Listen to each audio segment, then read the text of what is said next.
Gangbusters. Gangbusters, presented in cooperation with police and federal law enforcement departments throughout the United States. The only national program that brings you authentic police case histories.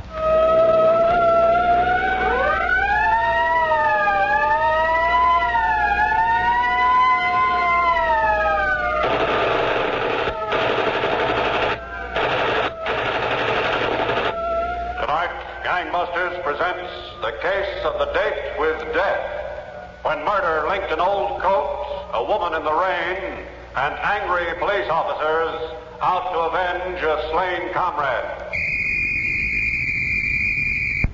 M. Joseph Wallace, Chief Inspector, Baltimore City Police Department, to narrate by proxy tonight's case.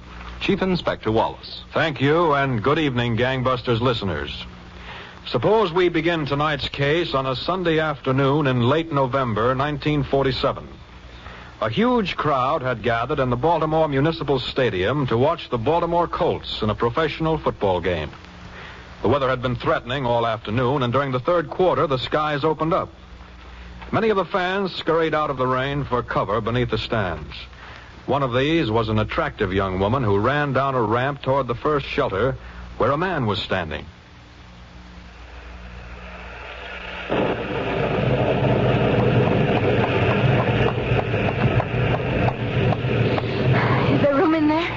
Room enough. Oh, thanks. Oh, football. The greatest game in the world. Maybe on television. Look at my hair. It's very nice. Nice and wet. 50,000 idiots. 50,000 idiots watching a few men dribble a ball up and down out there in the pouring rain. How about a cigarette? Yes. Thanks. Light? Thanks. Yes. Very nice. What? Your hair. Oh, you can see it in pin curls. I'd love to. Well, thanks for the cigarette. So you're not going back into the pouring rain, are you? Oh, I've got a date out there. He's more interested in football than in you. Looks that way. Not very smart, is he? He just likes football. So what do you say you and me find some place to have a drink? Oh, I couldn't run out on him. You won't even miss him. How do you know I won't miss him? Well, that's another story. Do you know of some place nearby where we can get a drink? Sure. I suppose we should have been introduced proper. I'll introduce us. My name is Wood, Roy Wood. Very pleased to meet you, Mr. Wood. Roy. I'm very pleased to meet you, Roy. I'm Helen. Just Helen? That's nice. Helen Denny. Well, what are we standing here for? Shall we go? Okay, why not? Oh, football.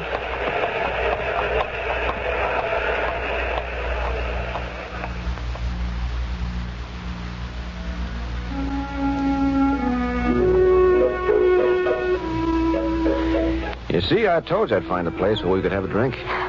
Well, here's to the Baltimore Colts. May they be victorious, wet or dry. Say, what made you run out of the rain and right into me? Oh, I don't know. Maybe that's the way it was meant. Yeah, it was meant, Helen. You and me. We were meant. Looks that way, doesn't it? It is that way. You know it.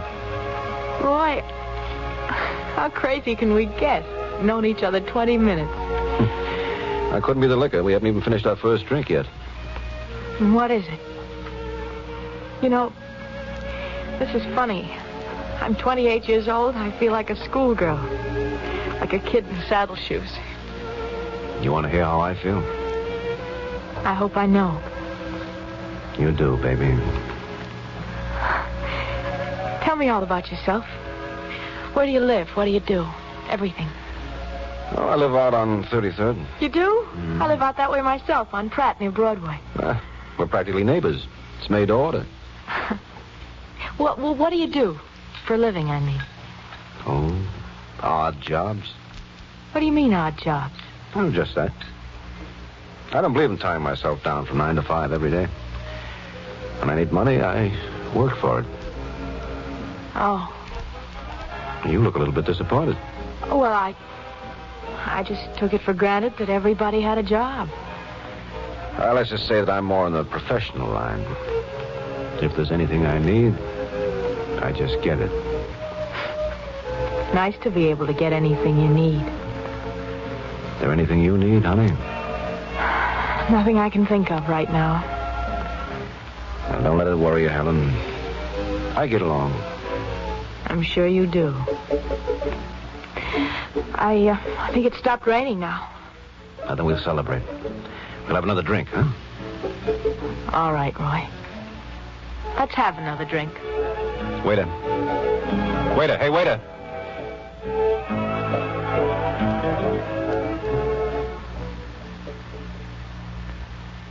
Well, Gangbusters listeners, during the next few weeks that Roy Wood and Helen Denny became better acquainted, he was the subject of considerable thought in another part of Baltimore. But the man thinking about Roy Wood was not so fortunate as Helen Denny. He knew neither Wood's name nor his whereabouts. He was Detective Lieutenant George G. Bryan of the Baltimore Police Department. And as he sat at his desk one afternoon, the door to his office opened. Hello, Lieutenant. Oh, Sergeant Mayer, come in here. I want to talk to you. I thought you swore you'd take a Sunday or two off. Well, not this Sunday, Sergeant. Sit down. Thanks. How was Cleveland? We got a conviction. Yeah, I read about it. Well, are you ready to go to work? Have you got trouble? Yeah. Some stick-ups out of North Baltimore. Cab drivers. 7 of them so far. Between 9 o'clock at night and 2, 3 in the morning, this boy hops in a cab, asks to be taken someplace, puts a gun on the driver. Only in North Baltimore? So far, only in North Baltimore. Any information on him, Lieutenant? Only the description given by the victims. 25 to 30, 5, 8, or 9, 150 to 60 pounds, good-looking, dresses well. I see. Want me to get on it? Yep.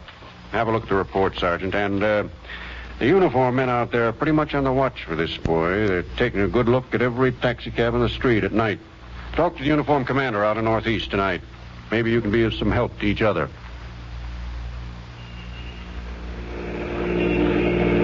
Taxi! Hey, taxi!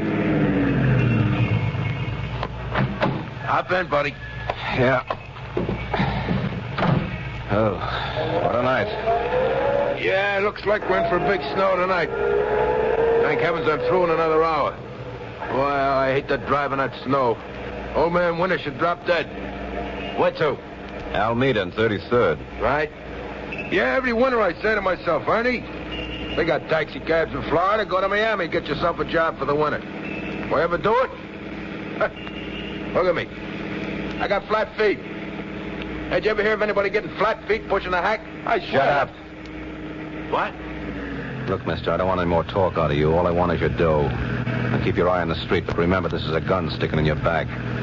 Well, take it easy now. You take it easy if you ever want to get to Miami. Where's your dough?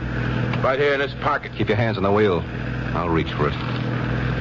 Yeah, that's the pocket. That's all you got?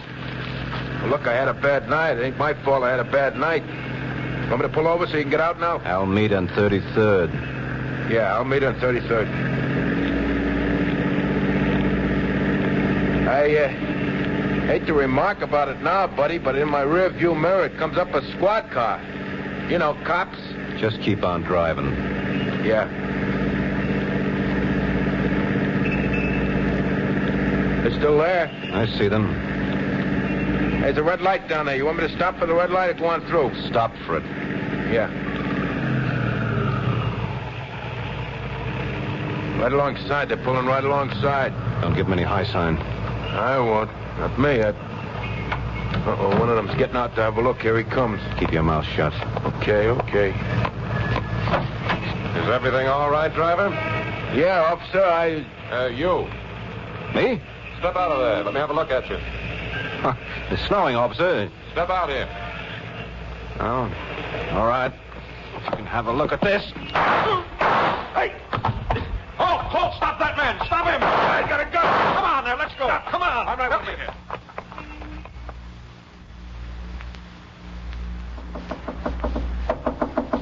Yes? Who is it? It's me, honey. Roy, let me in. Roy. It's after 2 in the morning. Please, let me in, please. All right. Thanks, Helen. Thanks a lot. What's the matter with you, Roy? Never mind, I'll be all right. Where's your coat? You should have more sense than to go out on a night like this without your coat. I should have had more sense than to go out, period. What's the matter with you, Roy? Don't you have any idea? When you wake me up at 2 o'clock in the morning and practically break into my room, I don't care for riddles. I'm entitled to an explanation. Helen, you love me? What's that got to do with it? It's got plenty to do with it. All I want is a reasonable explanation. All right. You hear those sirens? That's your explanation. You're in trouble. You bet I'm in trouble. I'm sure you can straighten it out. Not this kind of trouble you can't straighten out. Were you in a fight? Sort of a fight, yeah. Only worse. Well, what happened? They were chasing me. It's a break. You live right in the neighborhood. They're probably looking for me on the street right downstairs. Not the police. Now, who else do you think? Oh, Roy. That's not that much of a shock, Helen. You know it. Yes, Roy, I know it. Look, you let me stay a while, won't you, baby? Let me stay here. Yes. As long as you want. Good girl. Now, look, there's something you have to do for me. What? My overcoat. I couldn't run with it. I threw it in the alley next to the tavern around the corner. I want you to get dressed and go get it for me. But, Roy... Please, honey, if they find the coat, they can find me. They have ways. Please, baby, if you love me. All right. I'll get dressed.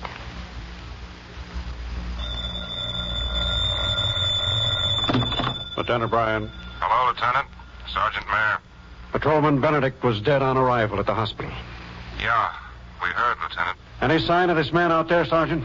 No, he probably ducked in someplace. But we found an overcoat in an alley off Pratt Street. It might be his. He might have shed it to make better time running. Well, that may be a break, Sergeant. Bring the coat in here right away. Well, Gangbusters listeners, Baltimore detectives finally had their first tangible lead toward the identity of the hold-up man, Roy Wood. But unfortunately, it didn't come until the hold-up man became the murderer of a policeman. Detectives still had a long way to travel in the case, but they were able to take shortcuts because of a news vendor and a curt telegram. Gangbusters. And now we hear again from tonight's narrator, Chief Inspector M. Joseph Wallace of Baltimore. Thank you. As you know, Roy Wood, a hold-up man, shot and killed a Baltimore policeman who sought to question him. The killer escaped on foot, although pursued by the policeman's partner. It was about an hour later when the girl, Helen, came in the front door of her house and walked down the hall toward her room where the killer, Roy Wood, was waiting.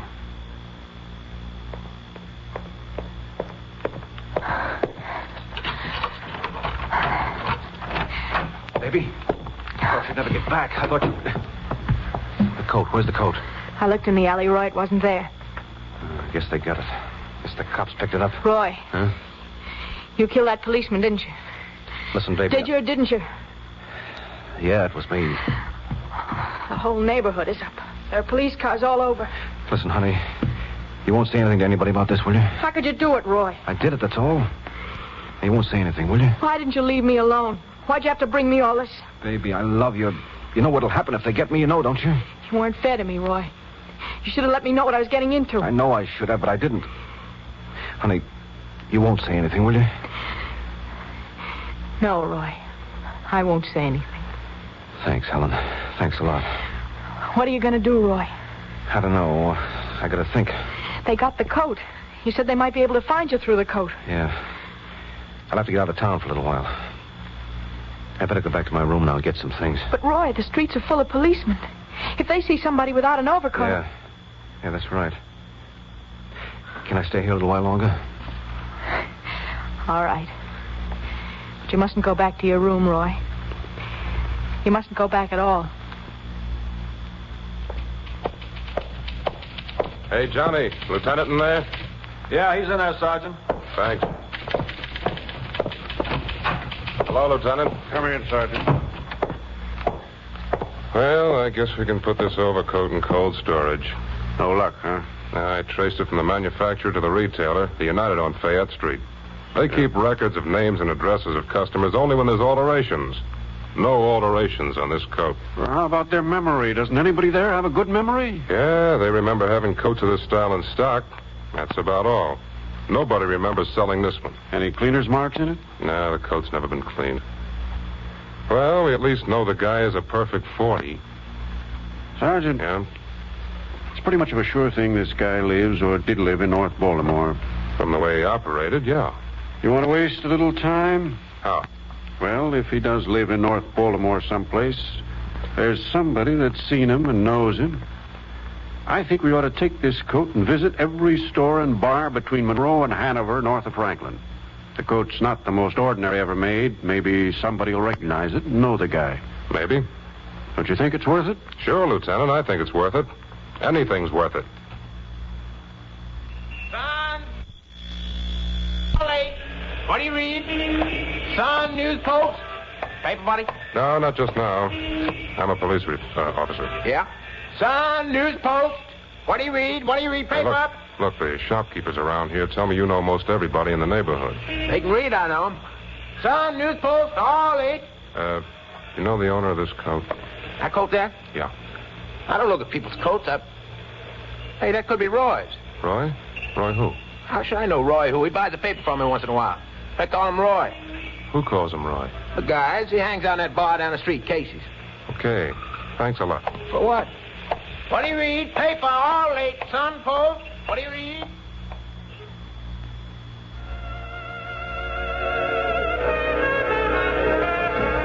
Hey, bartender. Yeah? What'll it be? Are you Casey? I am. I'm from the police department. Oh, well. Have a drink on the house. You got a customer, Roy? I got lots of customers. Some of them's named Roy. Coat. Sweet suffering chipmunks. What's happened to Roy? Nothing yet. Well, he ain't been in here in a week. What's Roy's other name? Roy Wood, Woods, something like that. What's the matter with him? Is he about 25 to 30 years old? In the 60s? Yeah, that's him. Where does he live? Well, I don't know exactly. Over on 33rd someplace, but he ain't been in here in a week. Sweet suffering chipmunks, what's he got himself into? Who knows? We just want to have a little talk with him. Thanks, Casey. Thanks a lot.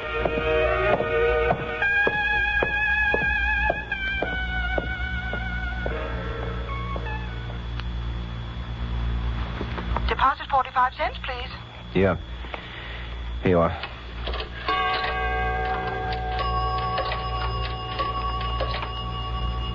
There's your party. Helen?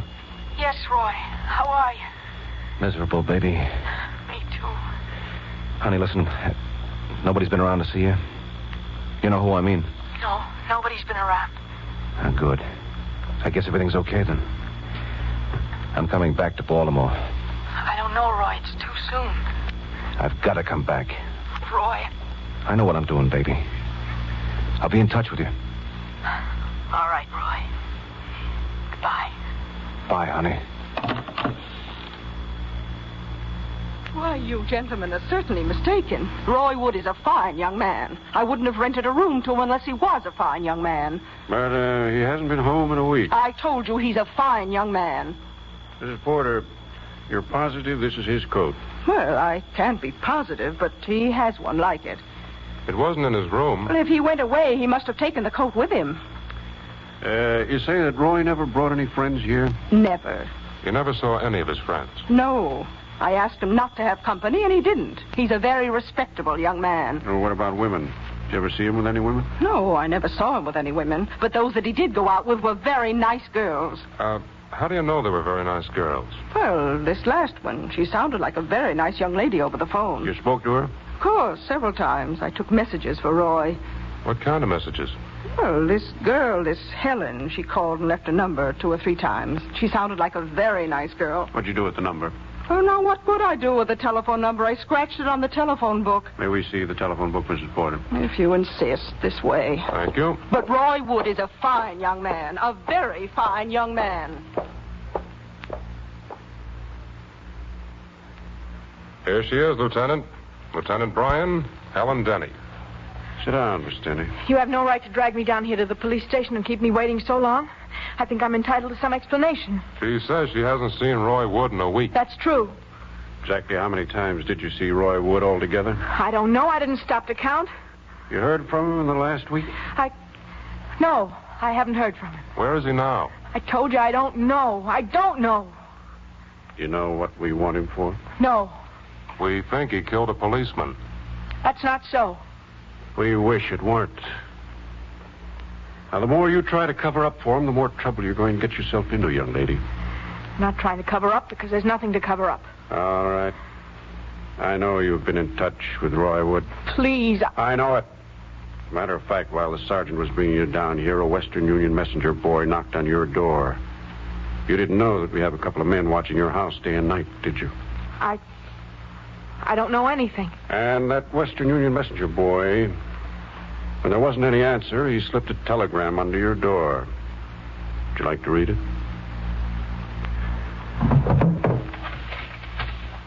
Here. Go on, open it up, Ellen.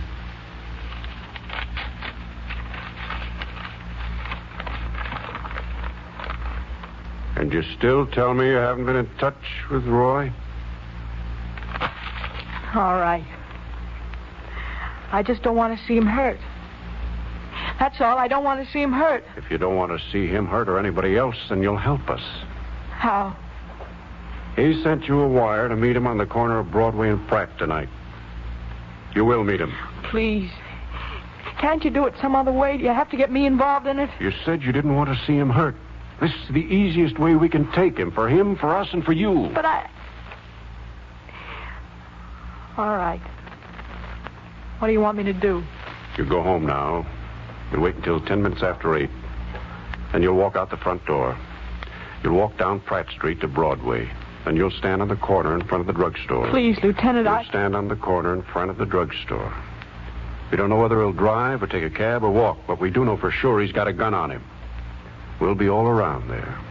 When Roy Wood shows up, you'll drop your purse. Drop my purse? That's the sign to us that it is Roy Wood. I'm warning you, Helen. There'll be our men all around. You don't want to see Roy hurt. He won't get hurt if you carry off your part as you're supposed to. To Gangbusters. Well, Gangbusters listeners, at precisely 8:15 that night, the girl Helen waited in front of the drugstore on the busy corner of Broadway and Pratt. The eyes of several teams of detectives were fastened on the approaches to the intersection, waiting for Roy Wood to appear. As the minutes passed, she stood firm until finally she saw the fugitive crossing the street.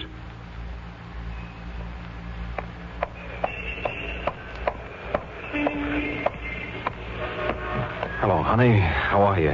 Hello, Roy. Well, what's the matter? Aren't you glad to see me? Yes, I am glad.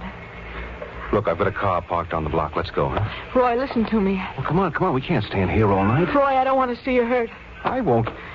Here, I'll pick up your purse. No, that's all right. I think it's best, Roy. I really do. You think what's best? All right, Wood, don't make a move. Hey, what are you got? We're police officers. Let me go, will you? Hold still there. Uh-huh. Is this the gun you used to kill him? You turned me in, didn't you, you little No, rotten... Roy. Honest, I didn't. I just didn't want you hurt. Go on home. Don't you worry about her, Wood. You just come with us.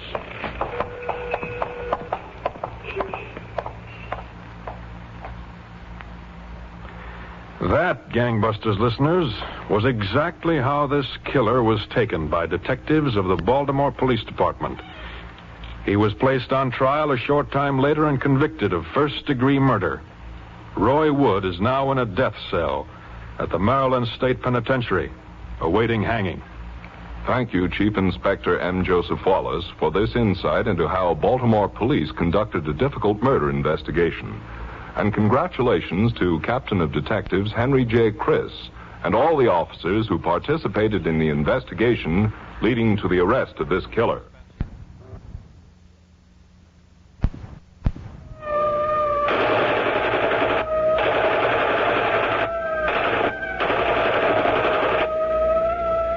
Tonight's case was dramatized by Stanley Niss and directed by William Sweets, with Les Damon and Deli Ellis in leading roles.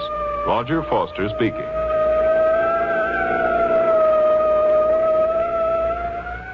Gangbusters is a Phillips H. Lord production.